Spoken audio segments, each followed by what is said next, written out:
This Late Night Linux Family podcast is made possible by our patrons. Go to latenightlinux.com/support for details of how you can join them. Support us on Patreon for access to ad-free episodes and early releases. That's latenightlinux.com/support.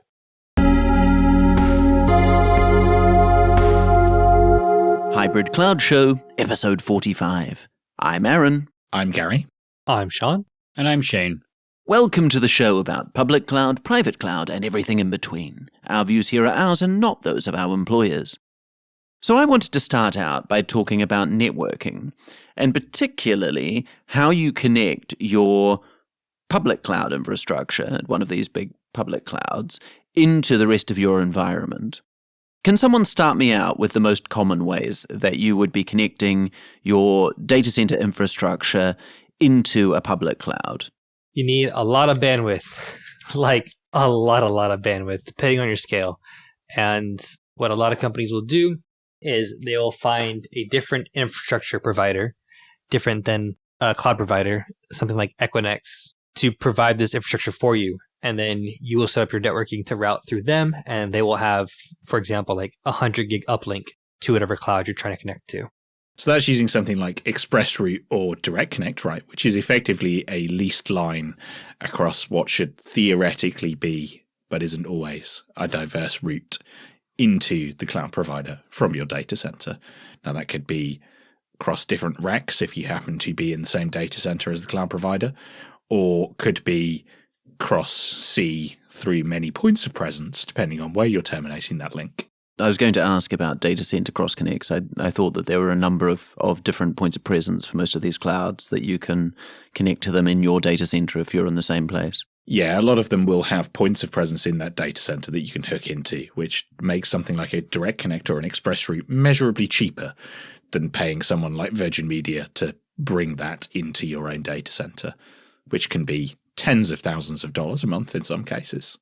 Okay, and so that's just something presumably that you sign up for with, in the case of a data center, you presumably you contact your cloud provider and then you just get that set up in your data center?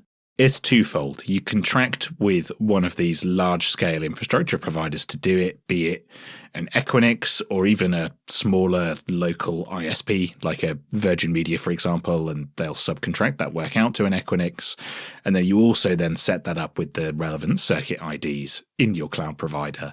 And then there's a whole bunch of other stuff you've got to do, like provisioning routes in and out of your cloud network and your on-prem network, etc. But that's all just standard networking stuff at that point. Is there a way to do a direct connection between two different public clouds? So I think it depends on your cloud provider, in answer to your question, Sean. So Google, for example, have Google Cross Cloud Interconnect, which is their own connectivity solution, which certainly works between Azure and GCP. I think maybe a few other slightly more niche ones like Alibaba Cloud.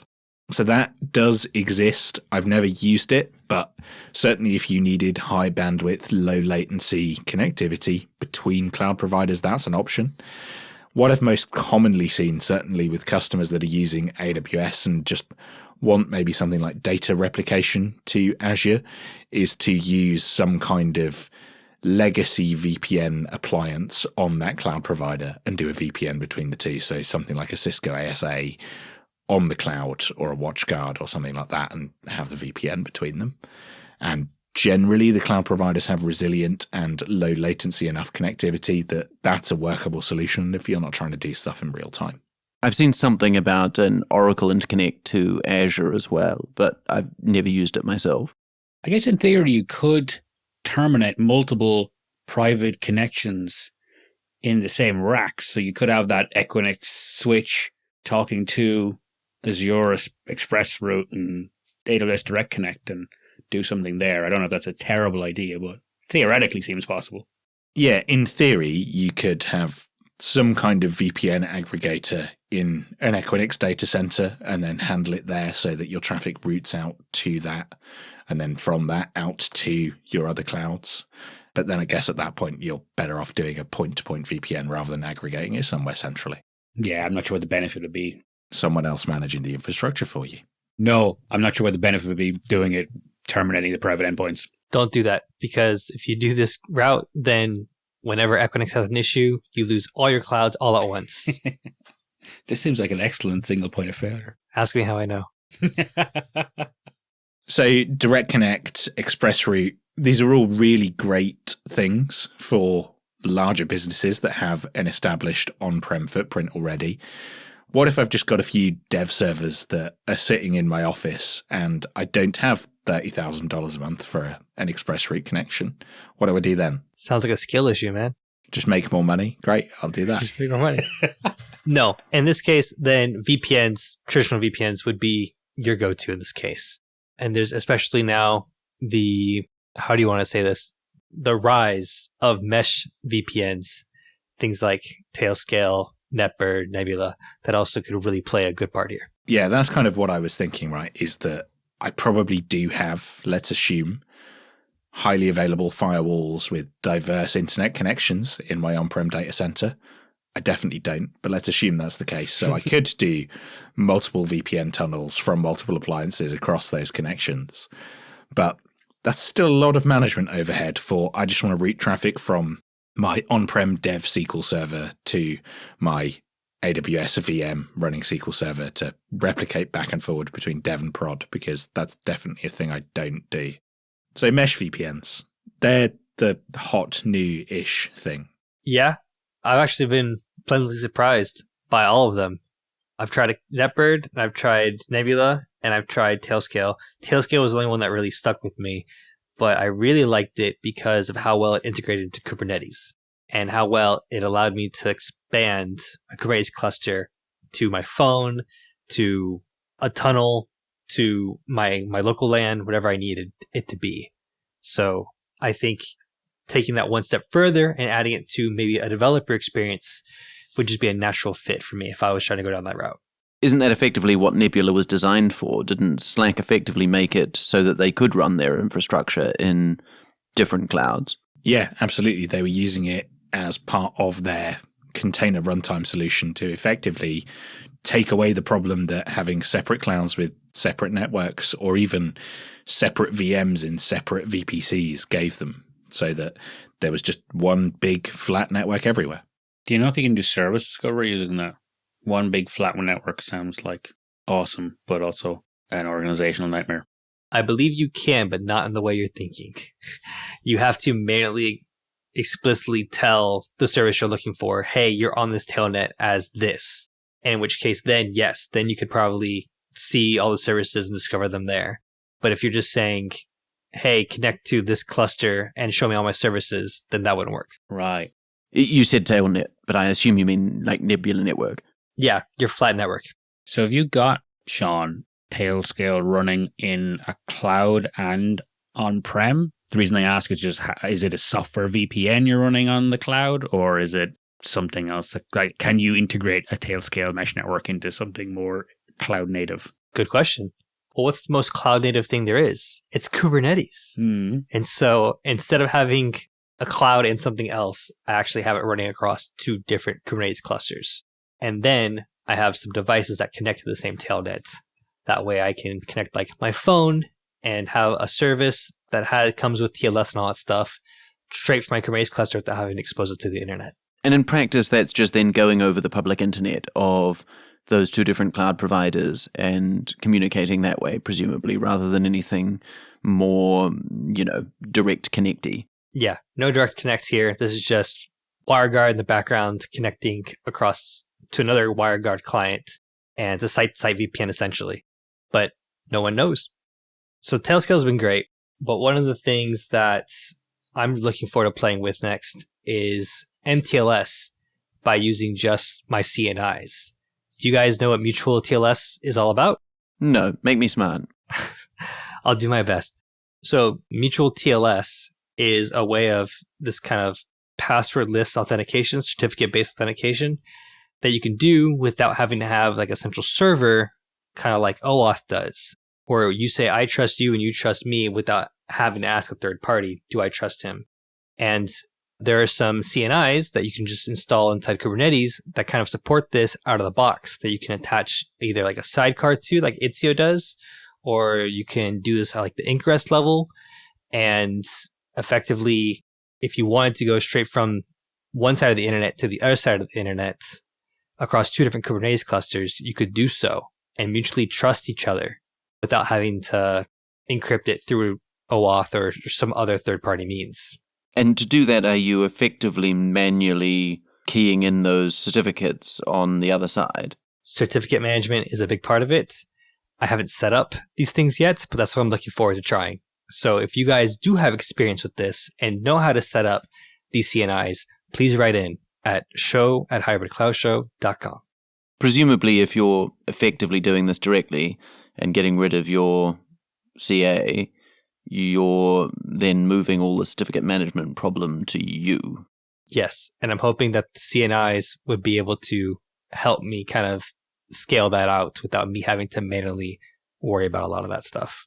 Interesting. That was one of the things that I've found most different with Nebula to the way I've seen Tailscale and things working. I think with Nebula, at least unless you use some of the centralized parts of that, you end up doing a lot of the certificate management yourself. And that's quite powerful in a lot of ways because I know that my certificate is safely on my machine, and if no one gets access to that, then they're not going to be connecting to any of my things. There's no sort of central server in that same sort of way.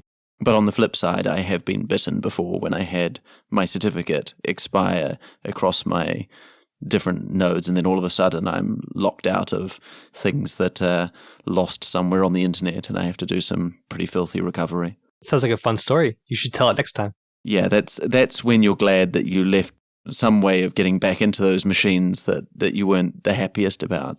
But then when you had it to set everything back up again, it was certainly helpful. Just looking up this mTLS stuff, it actually looks quite cool in terms of a fairly trustless system. In a Kubernetes cluster, it looks like every pod would basically mutually verify each other's certificates. So effectively, each thing is verifying each other thing independently. So if you get access to a single pod, you can't like privilege escalate or get any more information out of the network, which is quite cool, actually. I may give this a go as well. If it's relatively painless to roll out and manage, then this could be a fun little research project. That's a very big if, Shane. Yeah, that's true. That's true. I've learned there's no simple ifs, is there? Can you tell me why you two are both interested in this? Like, what would be the advantage over the more normal ways of doing this? Usually doing this the more normal way revolves around not doing any kind of mTLS and relying on some other third-party service like Istio to come in after and be in addition to your CNI. The idea here is that your CNI could give you this kind of security out of the box. And the reason I'm looking into it is because I like to be able to kind of take this to work and then be able to give my other application developer teams a way to mutually trust each other and be able to talk to each other's services rather than having to go through some sort of third party and an API gateway and then doing some sort of authorization there. This episode is sponsored by Antigravity. Go to hybridcloudshow.com/A1drone.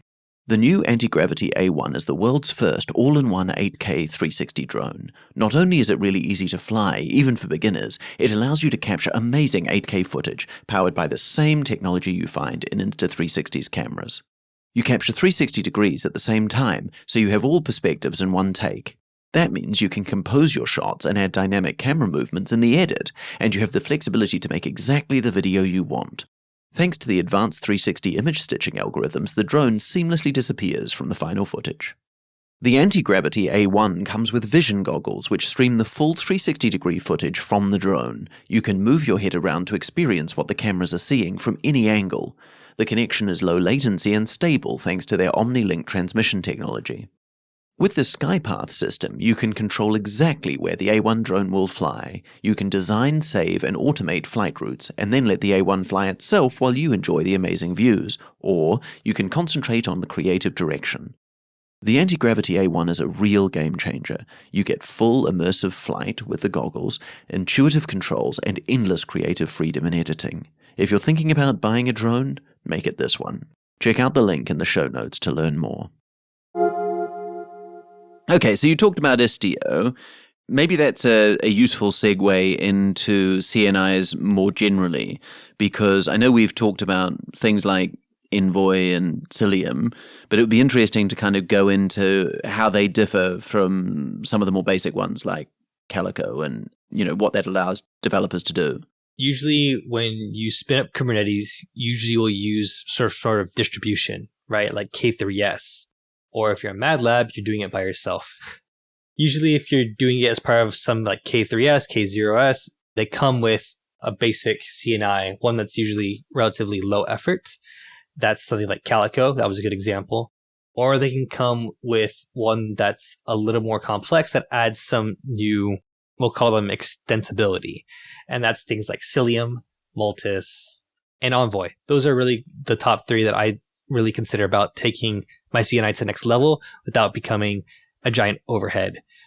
The key here is to find a place that has really good documentation and also some really good reference examples. And those three have been pretty solid on my side.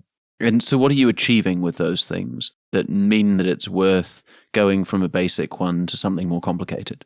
Right. So a CNI stands for a container network interface, is how your pods talk to each other.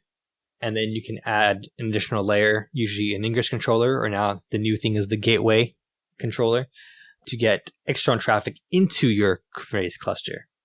And like we were kind of talking about earlier about this mutual trust, if you're just doing Calico by itself with no network policies, then all your stuff in any namespace can talk to any other stuff in any other namespace.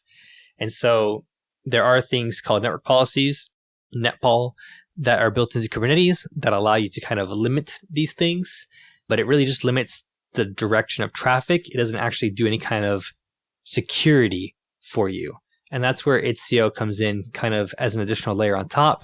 And I'm trying to see if I can get some of these benefits, stuff like mTLS for this kind of mutual trust, baked into my CNI without having to jump through a bunch of hoops and additional services. If I play this back, Sean, with Istio, you're kind of running sidecar. So you've got your very limited CNI, which is effectively a plugin into like the runtime environment for Kubernetes. And you're running Istio on top of that in the pod. So it's kind of like your networking is kind of spread everywhere. Whereas if you actually bake this into the CNI, it's one single place that's managing all of your networking already. And you're extending that functionality to go, okay, the thing that's already allocating IPs, maybe we'll have it manage certificates between mTLS endpoints or something else. Is that kind of the idea? That's exactly right.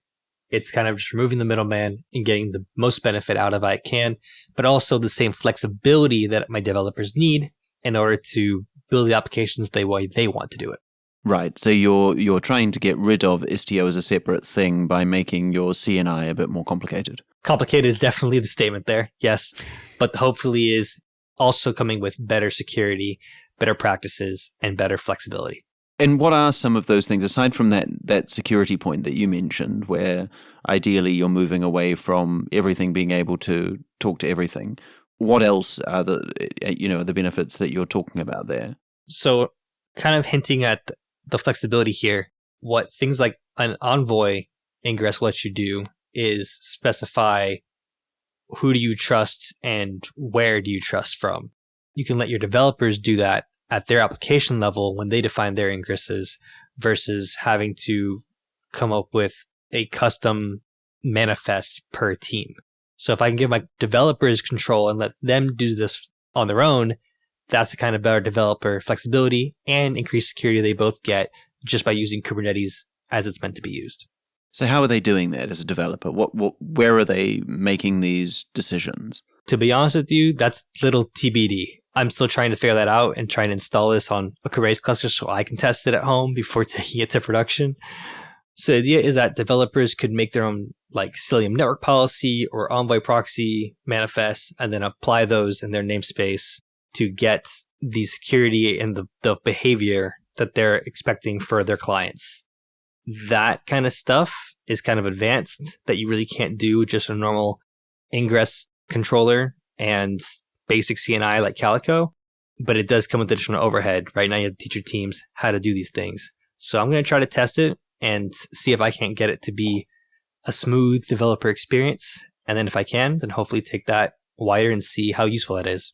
Can you give me a real-world example of a problem that a developer would be trying to solve where they would cross over into needing this instead of just being able to use the basic Calico functionality? I mean, a prime example, and the reason I'm kind of piloting this mTLS stuff is for the mTLS functionality, where instead of having to do some sort of like API gateway, whether that's hosted on-prem or on cloud or some other third party, and then having to have some sort of either long-lived credential or integration into some sort of OAuth or OIDC server, I don't have to worry about any of that. My pods can just talk to another team's pods, another service pods, and then be able to just say, yes, this person is allowed in, and then transmit that over SSL securely instead of over just HTTP within the cluster.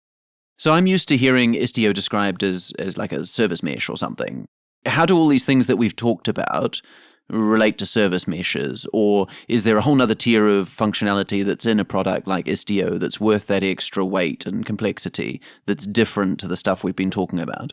Istio can be used as a service mesh, and something like Envoy does not replace that functionality. What Istio also does, especially in my clusters, is help with securing pod-to-pod communication. And that's where these other technologies really come into play. If I wanted to add the service mesh functionality on top of these things, then I'd probably have to look at either bringing in Istio again or using some other service mesh technology that can play easily, like Tailscale or Nebula. Right. So the CNI is kind of a layer down, basically, in a networking stack. That's correct. Right. Okay. You're saying that if you wanted to build a service mesh, you would build that on top again using something like Istio. Yes. When you use the term service mesh in that context, what do you mean? When I'm talking about service meshes, I mean talking between two different clusters or between a cluster and the internet or some other thing outside of Kubernetes, that one specific cluster. One thing that is quite cool about this CNI is the idea of like networking being pluggable in Kubernetes. And it kind of makes me think you are building your own like cloud provider, you know? Like I think about how AWS handles networking in general. I'm like, wow, you can actually just drop in a replacement networking provider for Kubernetes. Is there other areas of Kubernetes that are like quite pluggable? Like is auto-scaling something pluggable, or some of the other like cloud fundamentals pluggable in and like you can drop in, there's a nice interface and you can kind of bring your own batteries to some extent to your Kubernetes instance? Storage is one I've heard quite a bit, the sort of, what are they, CSIs? I'm thinking more like from you're right about storage, but I'm thinking more from like a cloud provider perspective. Is there other things like heavyweight networking or, I don't know, heavyweight IAM? I guess there's lots of solutions like that, but it does feel like you're bolting together your own cloud and like what that looks like is quite interesting. Yeah, absolutely. And so if you want your storage to be backed by ZFS on some sort of on-prem solution, like you can do that. There's a CSI that will just plug right in.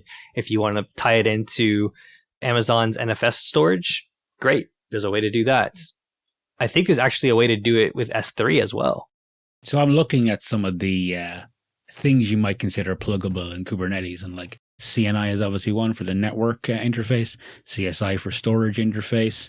There's also like auto scaling with things like Kita, scheduling, Ingress Gateway. I have a lot more research to do on building my own cloud, really, that I might play around with. That's quite cool. More toys for your home lab, Shane. Yeah. This is going to turn into a beast. I'll rival AWS. Well, before Shane starts trying to sell space in his Raspberry Pi home lab, it's probably time for us to call this a day. If you have any questions or comments, please send those in to show@hybridcloudshow.com.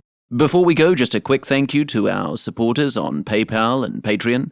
We'll be back in 2 weeks. Until then, I've been Aaron. I've been Gary. I've been Sean. And I've been Shane. See you later.